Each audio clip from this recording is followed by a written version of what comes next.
അങ്ങനെ ഗുജറാത്തിൽ നടപടി തുടങ്ങിയിരിക്കുകയാണ്. ആ വിഷയത്തിൽ ഹിന്ദു പേരുകളിൽ പ്രവർത്തിക്കുന്ന മുസ്ലിം ഉടമസ്ഥതയിലുള്ള ഹോട്ടലുകളുടെ ലൈസൻസ് റദ്ദ് ചെയ്യുന്നതിൻ്റെ ഭാഗമായി ആദ്യമായി ഇവർക്കുള്ള ബസ് ഹോൾട്ട് ലൈസൻസ് ഇപ്പോൾ ഗുജറാത്തി സർക്കാർ റദ്ദാക്കി തുടങ്ങിയിരിക്കുന്നു.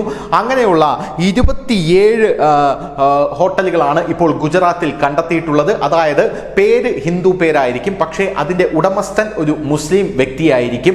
ഇങ്ങനെയുള്ള ഹോട്ടലുകൾക്ക് അവരുടെ പരിപൂർണമായിട്ടുള്ള ലൈസൻസ് കട്ട് ചെയ്യുന്നതിന് മുൻപായി ബസ് ഹോൾട്ട് ലൈസൻസ് കട്ട് ചെയ്യുന്ന പ്രക്രിയയാണ് ഇപ്പോൾ ഗുജറാത്തിൽ ആരംഭിച്ചിരിക്കുന്നത്.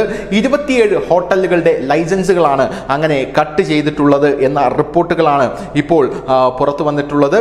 ഈ ഹോട്ടലുകൾക്ക് ഹിന്ദു ദൈവങ്ങളുടെ പേരുകളാണ് എന്നുള്ളതും ഇതിൻ്റെ തന്നെ ഒരു പ്രത്യേകതയാണ്.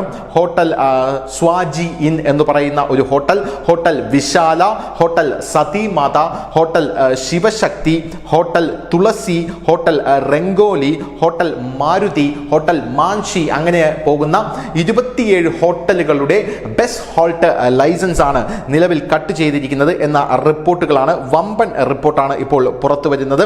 എന്താണ് ഈ ബസ് ഹോൾട്ട് ലൈസൻസ് എന്നതിനെ കുറിച്ച് പ്രേക്ഷകർക്ക് ഒരു കൺഫ്യൂഷൻ ഉണ്ടാകാം. അത് എന്താണെന്ന് ഞാൻ പറഞ്ഞു തരാം. ഇനി മുതൽ ഗുജറാത്തിൻ്റെ, അതായത് GSRTC ബസ്സുകൾ, ഗുജറാത്ത് ട്രാൻസ്പോർട്ടേഷൻ ബസ്സുകൾ, ഗുജറാത്ത് സർക്കാരിൻ്റെ വകയായിട്ടുള്ള നമ്മുടെ KSRTC ഒക്കെ പോലെ GSRTC ബസ്സുകൾ ഈ ഹോട്ടലുകളിൽ ഇനി ഭക്ഷണം കഴിക്കാനായി യാത്രക്കാരെയും കൊണ്ട് നിർത്തില്ല. ദീർഘദൂര സർവീസുള്ള ബസ്സുകൾ, അതാണ് ബസ് ഹോൾട്ട് ലൈസൻസ് എന്ന് പറയുന്നത്. ഇതൊരു വലിയ കച്ചവടം തന്നെയാണ് ഗുജറാത്തിൽ എന്നുള്ളത് ആദ്യം നമ്മൾ മനസ്സിലാക്കണം. വഡോദര, രാജ്കോട്ട്, ഗോദ്ര, മെഹ്സാന, ഭുജ്, ബറൂച്ച്, അഹമ്മദാബാദ്, നദിയാദ്, പാലൻപൂർ തുടങ്ങിയ ഡിവിഷനുകളിലെ 27 ഹോട്ടലുകളാണ് ഇപ്പോൾ പട്ടികയിൽ ഉള്ളത്. ഈ 27 പേരുകളുള്ള ഹോട്ടലുകളിൽ ഹിന്ദു ദേവതകളുടെ പേരുകളുമുണ്ട്. ഞാൻ നേരത്തെ പറഞ്ഞതുപോലെ എന്തായാലും ഭുജ് ദ്രഗന്ധ അഹമ്മദാബാദ് റൂട്ടിൽ സ്ഥിതി ചെയ്യുന്ന ഹോട്ടൽ ശിവശക്തി, സൂറത്ത് അഹമ്മദാബാദ് റൂട്ടിൽ സ്ഥിതി ചെയ്യുന്ന ഹോട്ടൽ തുളസി എന്നിവയൊക്കെ മുസ്ലിം ഉടമസ്ഥതയിലുള്ളതാണ്. എന്നാൽ ഹോട്ടലിന് ലൈസൻസ് എടുത്തിരിക്കുന്നത് ഹിന്ദു പേരിലാണ് എന്നുള്ളതാണ് ഈ വാർത്തയിലെ പ്രധാനപ്പെട്ട ക്രക്സ് എന്ന് പറയുന്നത്.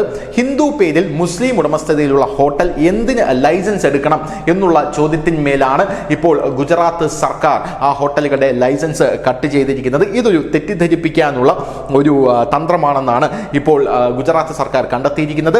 സംസ്ഥാനത്തുടനീളം സർവീസ് നടത്തുന്ന GSRTC ദീർഘദൂര ബസ്സുകൾ ഹൈവേയിലെ ചില ഹോട്ടലുകളിൽ നിർത്താറുണ്ട്. ഇതിനായി കോർപ്പറേഷൻ എല്ലാ വർഷവും ടെൻഡറുകൾ ക്ഷണിക്കാറുണ്ട് എന്നുള്ളതാണ് ഇതിൻ്റെ ഏറ്റവും വലിയ കാര്യമെന്ന് പറയുന്നത്. ടെൻഡറുകൾ ക്ഷണിക്കുകയും ബിഡുകൾ നേടുന്ന ഹോട്ടലുകളുമായി കരാറുകളിൽ ഒപ്പിടുകയും ചെയ്യുന്നു. വമ്പൻ ബിസിനസ്സാണ് GSRTCയും ഹോട്ടലും തമ്മിൽ ഈ ഇടപാടിൽ നടക്കുന്നത്. ബിഡുകൾ നേടുകയും GSRTCയുമായി കരാറുകൾ ഒപ്പുവയ്ക്കുകയും ചെയ്ത ചില ഹോട്ടലുകളെ കുറിച്ച് അന്വേഷിച്ച് ഉചിതമായ നടപടി സ്വീകരിക്കുമെന്നാണ് ഇപ്പോൾ ഗുജറാത്ത് സർക്കാർ അറിയിച്ചിരിക്കുന്നത്. അതനുസരിച്ച് GSRTC നടപടിയെടുക്കുകയായിരുന്നു. ബസ് ഹോൾട്ട് ലൈസൻസ് കട്ട് ചെയ്തു. ഇതേ തുടർന്ന് സർക്കാർ ഈ 27 ഹോട്ടലുകളുടെയും മുസ്ലിം ഉടമസ്ഥതയിലുള്ള ഹിന്ദു പേരിൽ രജിസ്റ്റർ ചെയ്തിരിക്കുന്ന ബാക്കിയുള്ള സകല ഭോജനശാലകളുടെയും പൂർണ്ണമായിട്ടുള്ള ലൈസൻസ് കട്ട് ചെയ്യുന്നതിനെ കുറിച്ച് ആലോചിച്ചുകൊണ്ട് നിലവിൽ ഇരിക്കുകയാണ്. News desk, news India Malayalam.